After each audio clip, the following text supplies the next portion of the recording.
Oke, assalamualaikum warahmatullahi wabarakatuh. Ya, bertemu lagi di mata kuliah analisis perancangan dan sistem informasi. Kita masuk di pertemuan 2 ya. Nah, di pertemuan 2 ini kita akan membahas yaitu pengembangan sistem informasi. Oke, definisi atau pengertian pengembangan sistem ya. Jadi kita bahas di pengembangan sistem terlebih dahulu adalah suatu proses penyusunan dan pembuatan satu sistem yang baru untuk menggantikan sistem yang lama secara keseluruhan atau memang memperbaiki sistem yang sedang berjalan agar lebih optimal dalam membantu kinerja organisasi atau perusahaan. Ya, jadi pengembangan sistem bisa dikatakan yaitu bisa membangun yaitu dari yang baru ya, menggantikan yang lama, dan juga bisa yaitu memperbaiki ya kekurangan apa yang ada di lama, kemudian diperbaiki gitu. Alasan pengembangan sistem adanya permasalahan ya, masalah-masalah yang timbul di sistem yang lama ya. Nah, ini yang mengakibatkan perlu adanya sistem yang baru ya, untuk lebih baik lagi mengatasi masalah itu ya, yang ditemukan masalah-masalah. Nah, kemudian kekurangannya apa ya, biar agar sistem yang baru ini atau sistem yang diperbaiki ini ya lebih baik lagi dan tidak terjadi masalah ya, yang masalah itu sebelumnya ditemukan ya. Jadi tidak ada masalah yang sama. Kemudian yang kedua adalah untuk meraih kesempatan ya. Tentu saja adalah keuntungan atau benefit ya, lebih mungkin mengefisiensi atau mengefektivitas ya di dalam sebuah organisasi ya. Kemudian tiga, adanya instruksi dari pimpinan atau adanya peraturan pemerintah ya, yang memang itu bisa saja sistem bisa dirubah ya, jadi mengikuti aturan yang berlaku ya, aturan yang baru ya, jadi harus mungkin bisa mengikuti ya sistem itu. Kemudian indikator keluarnya pengembangan sistem ya, adanya keluhan pelanggan mungkin ya, kemudian pengiriman barang yang sering tertunda, pembayaran gaji yang terlambat, laporan yang tidak tepat waktu, isi laporan yang sering salah, tanggung jawab yang tidak jelas, waktu kerja yang berlebihan, ketidakberdasarkan kas, kualitas tenaga kerja yang rendah, dan sebagainya ya. Nah, itu adalah alasan-alasan atau indikator ya yang menyebabkan bahwa harus mengembangkan sistem. Nah, ini bisa juga ya, misalkan kita lihat di sistem informasi gitu, menggunakan aplikasi gitu. Nah, tentu saja sistem informasi ya, sistem yang berbasis aplikasi ini adalah memudahkan gitu. Nah, akan tetapi kita lihat ya bagaimana sebuah kekuatan ya stakeholder ini yang bisa merubah gitu ya, karena kan ini lagi-lagi adalah dari SDM gitu ya, harus adanya pembinaan, harus adanya pelatihan dan sebagainya ya. Tentu saja memang menginginkan ya yang lebih baik lagi, apalagi memang ditambah dengan zaman sekarang ya, dengan teknologi yang canggih ini ya, yang memang harus mengikuti ya dari perkembangan zaman gitu ya. Nah, jadi bisa saja dari manual bisa rubah menjadi digital gitu ya, yang perlu adanya knowledge ya, atau skill ya, kemampuan agar menggunakan teknologi seperti itu ya. Kemudian berikutnya adalah jumlah personil yang diperlukan dalam pengembangan sistem. Nah, dari pengembangan sistem ini bisa ya sebuah perusahaan menggunakan perusahaan lain ya, konsultasi IT untuk mengembangkan sistem gitu ya. Atau bisa saja perusahaan ini memang membuka ya lowongan ya, loker untuk masuk di bidang IT. Nah, pengembangnya bisa dimulai dari manajernya, analisis sistemnya, ketua analisis sistemnya, yaitu juga bisa analisis sistem seniornya, analisis sistem juniornya, gitu ya. Dan di situ juga ada pemrograman aplikasi seniornya, ada pemrograman aplikasi juniornya, ya. Dan jangan lupa di situ juga ada desainnya, harus ada desainer, ya. Nah, ini bisa yaitu personil-personil ya, yang mengembangkan sebuah sistem ya, sistem bisa kita katakan adalah sistem aplikasi ya, sistem digital.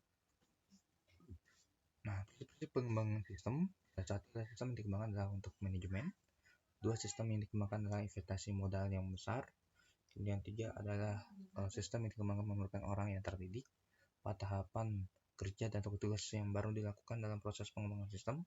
5. Proses pengembangan sistem tidak harus urut. 6. Jangan takut membatalkan proyek. Dan 7. Dokumentasi harus ada untuk pedoman dalam pengembangan sistem. Nah, ini adalah prinsip-prinsip pengembangan sistem. Nah, di sebuah pengembangan sistem ya, kita bisa menggunakan yaitu SDLC ya, walaupun memang banyak beberapa siklus hidup pengembangan sistem atau sistem itu dikembangkan ya, modelnya itu seperti apa. Nah, itu banyak ya, dan itu tergantung memang di perusahaan tertentu itu, dan bisa jadi perusahaan A ya jangan menggunakan SDLC gitu ya. Nah, misalkan waterfall. Nah, terus yang perusahaan B itu tentu saja bisa tidak sama gitu ya dengan perusahaan A. Nah, jadi tergantung bagaimana kondisi dari organisasi perusahaan itu gitu. Ya, jadi tidak bisa memasakkan ya antara pengembangan yang satu perusahaan A dengan perusahaan yang lainnya. Siklus hidup pengembangan sistem dapat didefinisikan sebagai serangkaian aktivitas yang dilaksanakan oleh profesional dan pemakai sistem informasi untuk mengembangkan dan mengimplementasi sistem informasi. Ya, jadi ini adalah kegiatan yang mengembangkan ya sistem yang bisa dimulai dari nol ya sampai implementasinya, sampai perawatannya, sampai evaluasinya gitu ya. Jadi ini adalah pengembangan sistem informasi ya, tahapan-tahapannya ya dari awal sampai dengan akhir. Ya, maaf saya lagi ya. Ini di sini ada pertama yaitu dimulai dari rekrutmen analisis. Nah, inilah yang pertama. Yang ini pertama yang gunakan atau ada ya, kalau saya ini adalah PADI gitu ya, planning, analysis, desain dan implementasi. Nah, di sini kalau SDLC ini ya, System Development Life Cycle ini yang dimulai dari rekrutmen analisis, kemudian desainnya ya, setelah itu adalah implementasi, testing, pengujian, kemudian evaluasi ya. Ini adalah rangkaian atau siklus ya pengembangan sistem informasi yang menerapkan SDLC.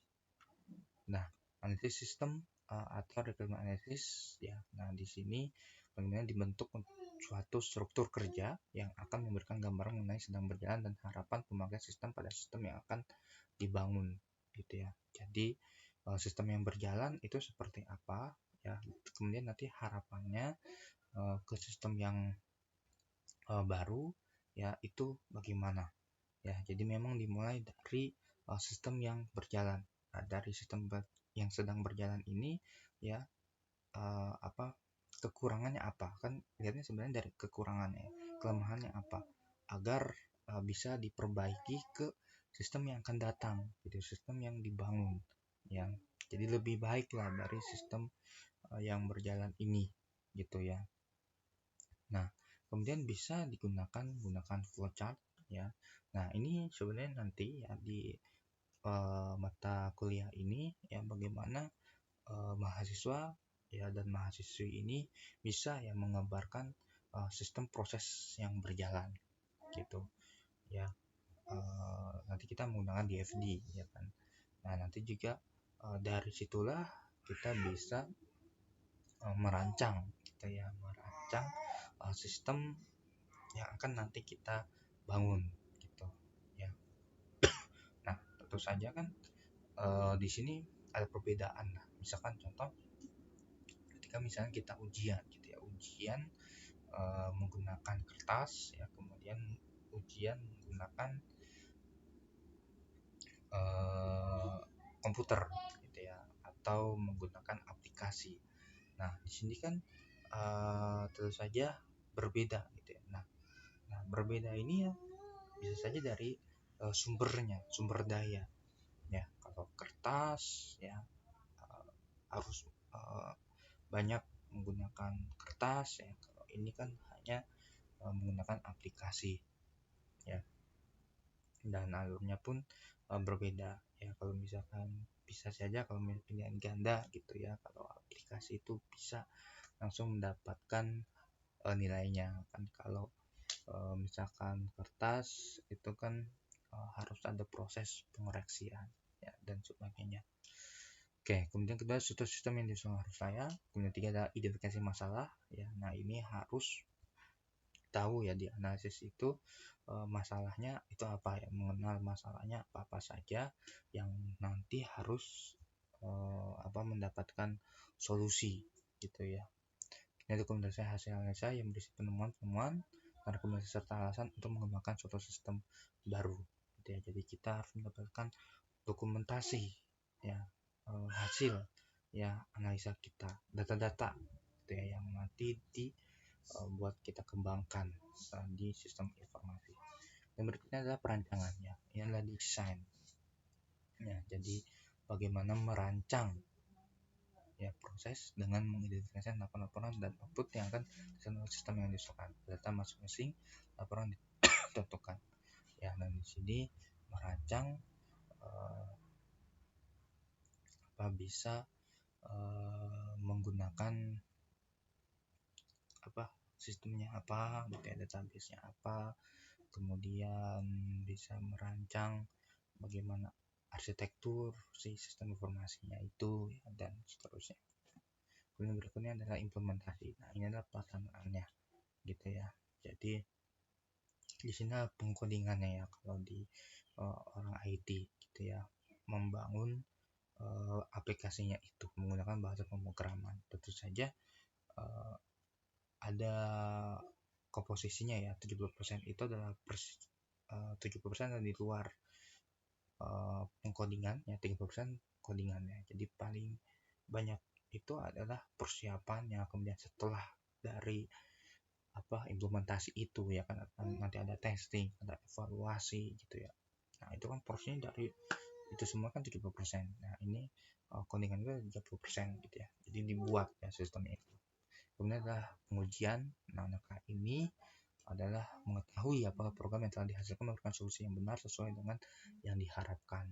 Ya, kita lihat ya, sesuai enggak dengan harapan, sesuai enggak dengan tujuan. Nah, kita lihat di sini apakah ada kelemahan, apakah ada kekurangan dari sistem tersebut gitu ya, agar memang bisa lebih baik lagi ya, nanti diperbaiki. Kemudian evaluasi adalah, nah di sini ketika pengujian semuanya sudah berjalan ya, nah kita lihat apakah ada kekurangan ya, atau memang perlu yang nanti dikembangkan ya untuk kedepannya lagi ya. Mungkin dari fiturnya dan sebagainya. Tentu saja dari penguasaan informasi ini kan ingin lebih baik lagi dari performa ya, dari kinerjanya, dari desain dan sebagainya gitu. Oke, sekian dan terima kasih ya di mata kuliah aksi ini ya.